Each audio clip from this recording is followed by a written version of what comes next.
but in the form of an app. On an era, people start a favor by making themselves available to pick up for their neighbors. Neighbors can then see these active runs and through the app submit items onto those runs and ask those people that they find that are out and about to pick something back on their way back home. After graduating from Techstars Retail in 2018, we launched this January. And since we've launched, we've gotten 3,000 users from 450 unique communities to log over $50,000 in volume through our system in just a few short months. We've also started working with local and national partners like Target and Caribou Coffee to offer our customers unique merchant incentives for picking up the extra bag or the extra cup of coffee on their way home from the store. No more missed texts, awkward you owe me's, or hefty delivery fees, since Renera handles the entire transaction. By connecting people on the way with those that need something, we're able to increase access to everyday things by making it easier and faster to share the favor. So I hope that you join us, and let's start running together. Thanks.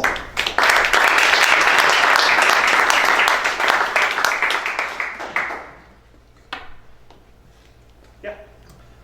So what's the incentive for the people who are picking up things? Sure. What's the incentive for people who are picking up things? So we have two different types of incentive structures. One, if we don't have a partnership with the store or something, you as a runner could be like, hey, Spaces, I'm going to the coffee shop down the street. If you want me to pick up a coffee for you, you got to pay me $2 or something. So you as a runner can set that. The cool thing that we're doing with some of the merchant partners that we have right now, like Target and Caribou Coffee, is actually offering incentives that are unique to that store. So let's say you went to Caribou Coffee and you're picking up an extra coffee for someone, it'd be like, hey, you pick up an extra coffee and you get a free side upgrade. Or if you go to Target and you pick up an extra bag, you get 10% off your receipt. Or if you get a Cadell and you pick up an extra burrito, you get free chips and queso. So we're basically creating incentives based around the partner, which one allows us to not have to pay out money, right? And it gives the person that's joining the run basically a free delivery. But two, what's interesting about our model is that the merchants are the one that acquire the customers for us. So we almost have like a business to business to consumer acquisition model, and that really helps lower some of our acquisition costs. Can you pick up even for not illegal items, but if I order a case of beer? Sure.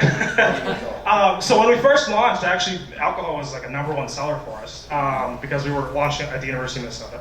But we basically now flag if you create like a run to a tobacco store or an alcohol store or a liquor store, we'll flag that, and you have to be 18 or over with a verified license to actually even start ordering on that run.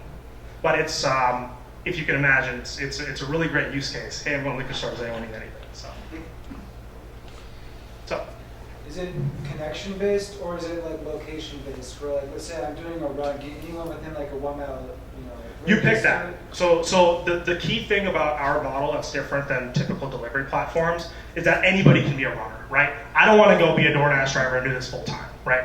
I just want to do it, once in a while when I'm going out to Target or when I'm going to Caribou or when I'm going to Pizza Hut. I want to be like, hey, I'm going out. Does anyone need anything? So you pick that. You say, hey, this is when I'm going out. This is where I'm going out. Now, this is how much I want to charge, and this is where I'm going to go. And so we have this concept of a community where a community can be you and me, it can be this co-working space, it can be all of us in this room.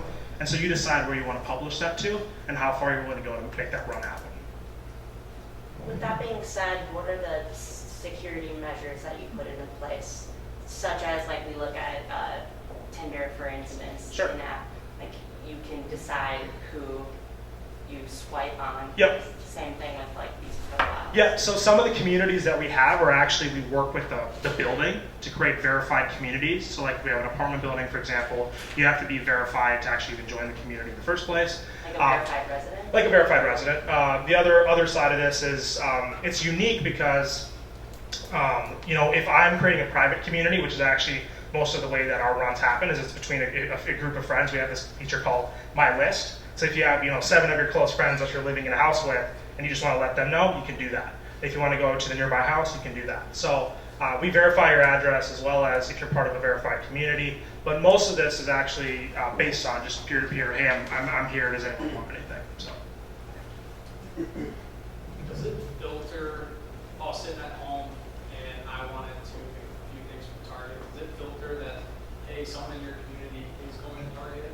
Can I set a preference? Yeah, so you can. So this is a picture of our feed, for example. So let's say, we went to the University of Minnesota, which is why you'll see Territorial Hall up here. But you'll see Territorial Hall, and then it's like, okay, hey, Here are all the people that are around you that are going out right now. So, Melissa's going to Super Target, Jordan's going to Five Guys, and so you basically pick on one of those runs, and then you just order just like a typical service, and then so forth. What about if no one is going to the service that you? Then you can request something. So you can say, hey, I actually am indicating demand for this, and if a runner sees that, hey, there's multiple people that have indicated demand for it, we can get all 3 people at Target at once. So you can indicate demand for a certain location. Thanks.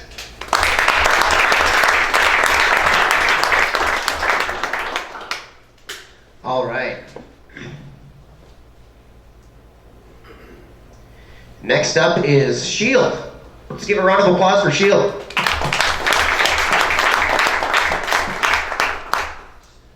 Three weeks ago, we launched Shield, a cybersecurity academy on Kickstarter. We started Shield because hackers are winning the cyber war. They're infiltrating every part of our lives. In less than a minute, I found 6 passwords to leaders of Founders Live. And I'll bet those passwords still work.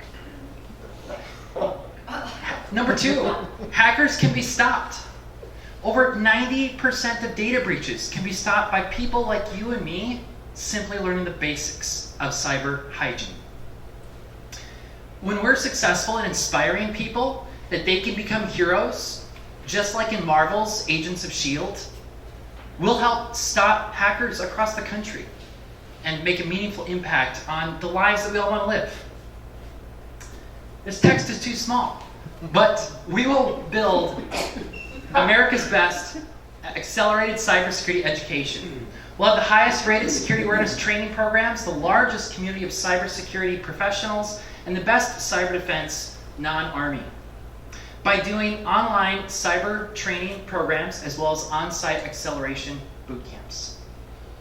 In 3 weeks, we've been featured in 15 newspapers.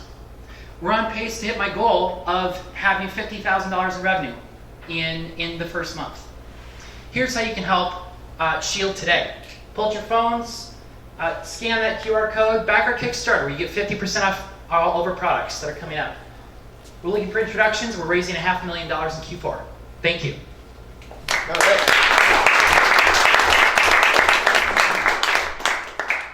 Questions? In the back. Do you do anything with HIPAA compliance? Yes, we will.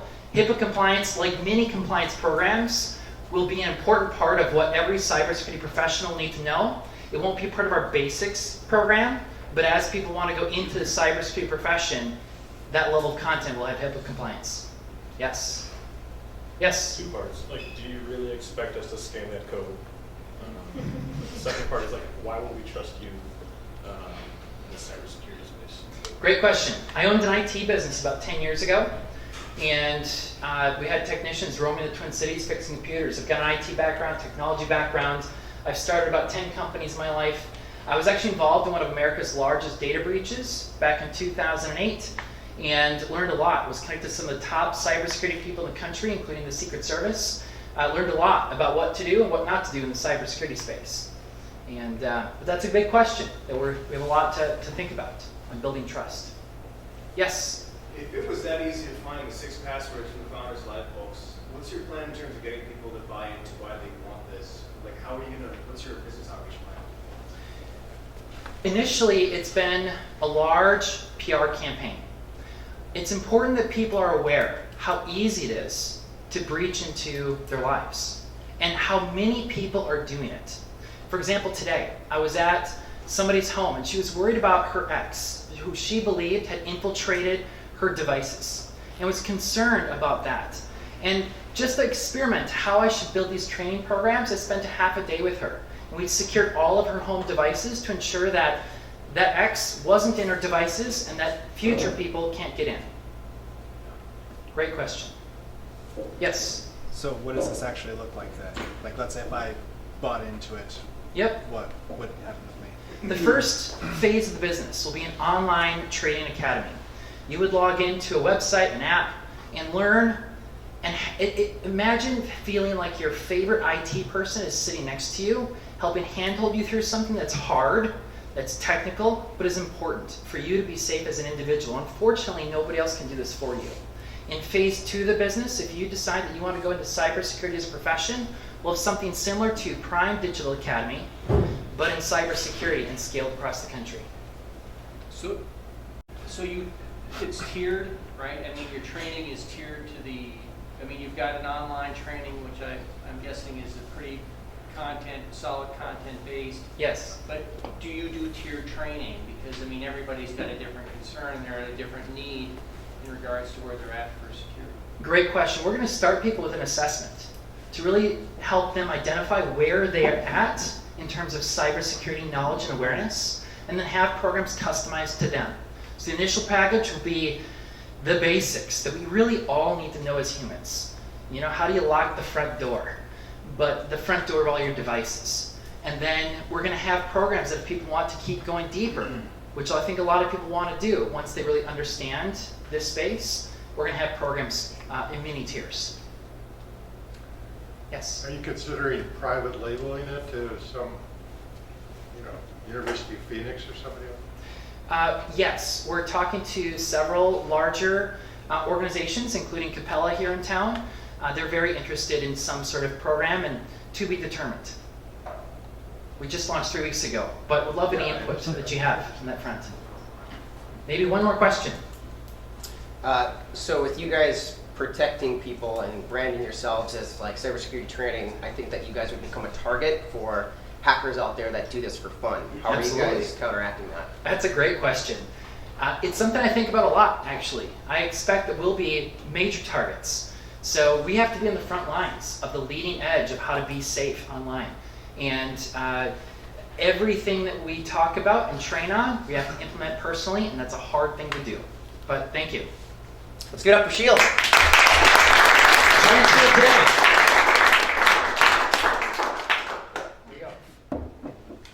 All right.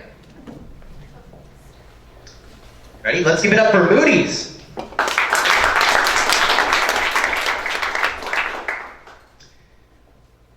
Let's reflect on the week. Monday was a bad day. So you get home, you grab a pint of your favorite ice cream, and then logic kicks in, and you realize there's a lot of ingredients. I'm not going to feel any better tomorrow than I do today. That's where Moody's Mood Boosting Ice Cream comes in. Moody's lets you indulge because you've earned it, and feel good because you deserve it. If your bad days end in ice cream, you're not alone. Just ask the 40 million millennial women on average who eat 40 pints per person per year. Moody's Mood Boosting Ice Cream is at the intersection of two growing markets.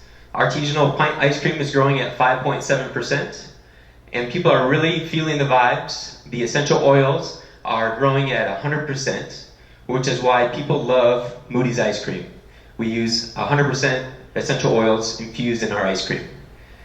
So with the oils, we have 100% food-grade essential oils that we include in our product, with our rosemary mint chip, spicy citrus, lavender honey blueberry, vegan chocolate. Join the Moody's cult. Don't worry about the Sunday blues. There's a new meeting behind Moody Monday. I'm Jens Fisker, CMO at Moody's Ice Cream. Thank you.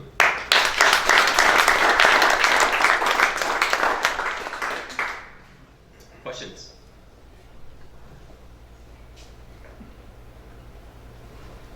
Yes. So like, what's the cost of a pint? Cost of a pint for us is $2, and then we retail for $12. So $2 is just the materials, right? Yes. Yep. That's the cost of the materials, and from ingredients to end product would cost us $2 to produce. Yes. Follow up. Yep. Oh, the essential oils. So these things are not usually ingested, even though they're probably FDA safe and everything. But now that they are ingested, you're using them for a purpose that they usually are not used for, correct? So the essential oils, so they're 100% digestible, so food-grade essential oils. And the way that we incorporate the essential oils is with the fatty properties within the ice cream. So they work well together from a foundational standpoint. So you do get the benefits of the oil within the ice cream, yes.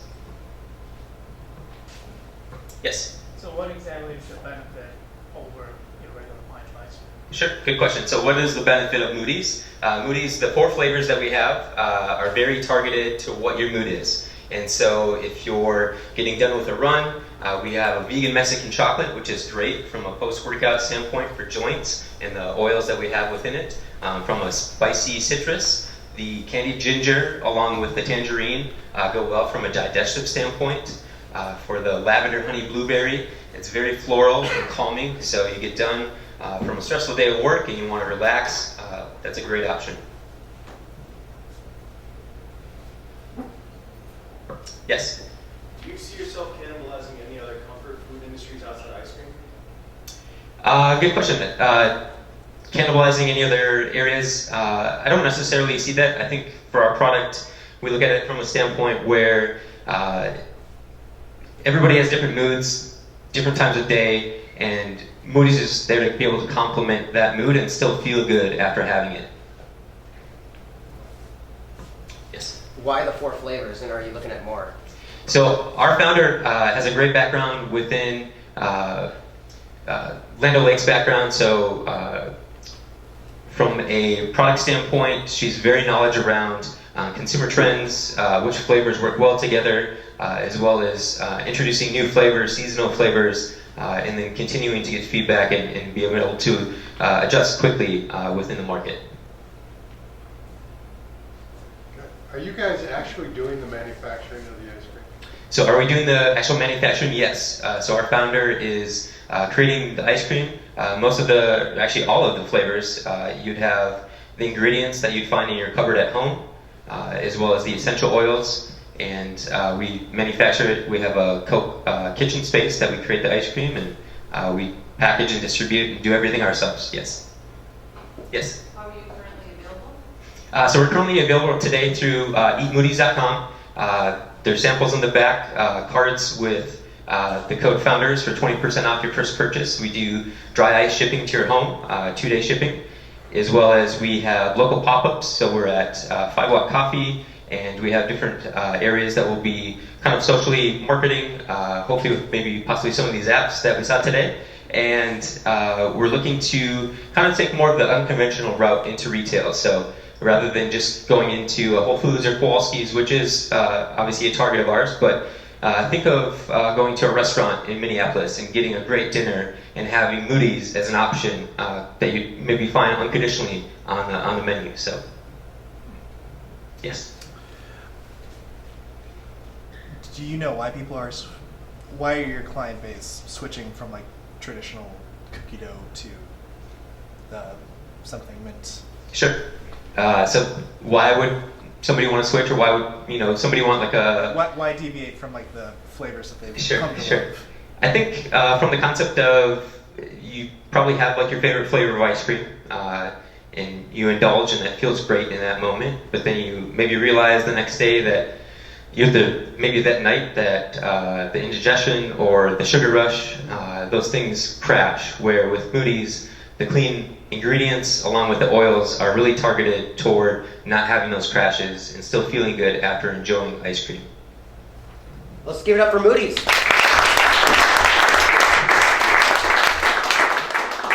All right, now for the fun part. So you are voting for the founder to win a Google Cloud $20,000 credit. They will be eligible for the Spark program, which includes $20,000.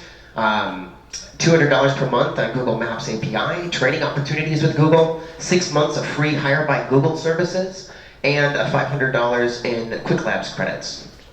So let's go into the voting. So remember, you are answering for yourself the question, if I were to invest in one of the 5 startups that I saw tonight, who would I put my money towards? And now you have to take into consideration the pitch they gave, how they did their Q&A, the business plan, the product, everything. So if you take out your camera app, it doesn't matter if you have Android or iPhone, you can just go to your camera, you don't need to have a QR code scanner. Just take out your camera app and you can scan that QR code, and it goes to founderslive.com. And if you are a seasoned Founders Liver, you already have an account, you just have to log back in. And there's going to be a poll there, and you can vote, just click on the name of the startup that you want to win. And if it's your first time here voting, it's just a quick registration process. You just gotta create a username and log in. So we'll leave that up here, and we'll cue some music. We'll take about a 5-minute break, so everybody can take their votes. You can grab some more wine or beer. There's plenty of food here. And we will come back here to announce the winner. And make sure you stay tuned, because afterwards, after Founders Live, we always have an after party. So we'll go to a nearby place of merriment, and we'll network, and it's great. This is my personal favorite part about Founders Live is the after party, where you can have a seasoned investor to an entrepreneur who was just acquired to brand new people who are green behind the ears, and you're sitting and you're having food and a drink together, and it's that camaraderie that you have sharing a meal together or sharing a drink together. That's where businesses are born. That's where partnerships are made, and those bonds are so extremely beneficial. So we'd welcome everyone to come to the after party. So we'll take a 5-minute break. Thanks, everybody. Do we get free ice cream? Go for ice cream? Yeah.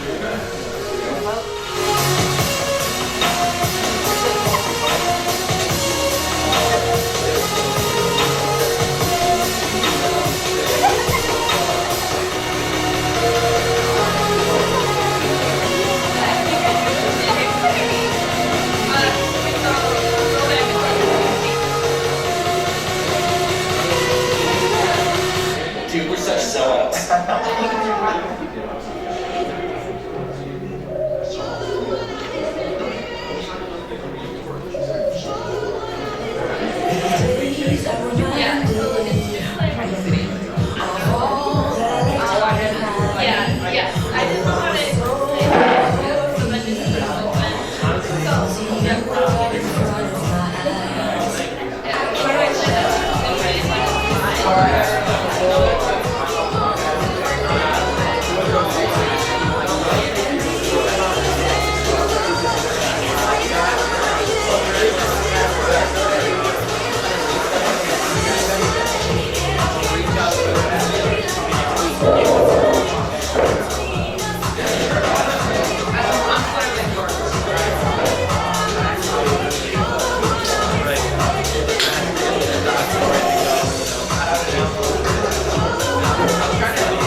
Ladies and gentlemen, we will give you one more minute if you have not cast your vote yet. And then we will be announcing the Founders Live Minneapolis September 2019 winner.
If everybody could come over, if the 5 founders could come up here, we will be announcing the winner. And then we've got 2 slides just to invite you to the after party. Okay. So the 2019 September Minneapolis Founders Live winner is Rhaenyra. Woo! And then we're going to give you 99 more seconds to pitch about your company. All right. Well, what I couldn't fit in the original 99 seconds was that we started this freshman year of school at the University of Minnesota. We got into tech startups, and all of us, myself and my 3 co-founders, ended up dropping out of school to work on this full time. It's been a blast. We've learned a ton. Thank you all for showing your support here again today. We're actually, we started as 4 people, came out of school. We have 10 people right now working in our own space over at Target Corporate, and we couldn't have done it without the support of the community members like you guys. So my ask for help would be, we're currently fundraising, and if you know any investors in town that are looking to just deploy some capital, please get in touch with me. Otherwise, thank you guys so much, and appreciate your support, and hope we can chat again in the future. Thanks. Awesome. Thanks. All right, so we have a follow-up survey. Hold on. Yes, a follow-up survey. So if you scan this QR code, it'll take you to a survey with, I think it's only like 5 questions about how we can make Founders Live Minneapolis better. Any participation is absolutely welcome. Otherwise, you can talk to one of the volunteers or board members who raised their hands at the beginning, who said that they are working with Founders Live. So I'll leave that up there for a minute. Right after this QR code gets scanned, we're going to start cleaning up, and we will be heading over to which? Hewing Hotel for the after party. So you are welcome to attend. We were originally going to go on the rooftop, but it might be a little chilly tonight for that, so we'll be below the rooftop. So thank you so much, everybody, for coming.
How much risk would you like? Right. What's your appetite? Yeah. Exactly. I think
So one last thing here, our next event is on Thursday, October 10th, so 10/10. That is during Twin Cities Startup Week. We would love to see everybody there.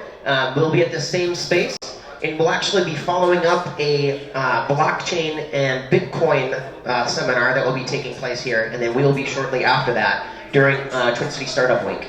So we're going to start cleaning up and heading over to Hewing Hotel. So thank you. And grab a beer on the way out. Otherwise, those will get carried over to my house. So.